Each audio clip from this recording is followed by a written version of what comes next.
France 23, c'est l'outil que nous pensons en capacité de répondre à une lacune dans la pyramide de formation vers le 15 de France masculin, c'est-à-dire une sélection qui permet de continuer de mettre sous tension et suivre et développer les joueurs de plus de 20 ans qui brillent, on le sait puisque ça fait le deuxième titre consécutif que nous remportons de champion du monde des moins de 20 ans.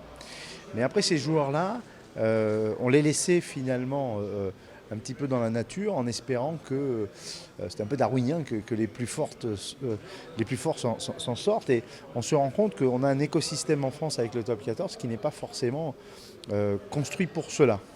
Construit pour continuer à entourer ces joueurs pour qu'ils maturent tranquillement et que peut-être 2-3 ans plus tard, pour ceux qui ne passent pas le gap de suite, comme Nemna Bamba ou Romain Tamac, eh bien, on les maintienne dans du développement, dans l'amélioration de leur performance, le comblement de leurs points faibles, etc. On n'avait pas cet outil-là.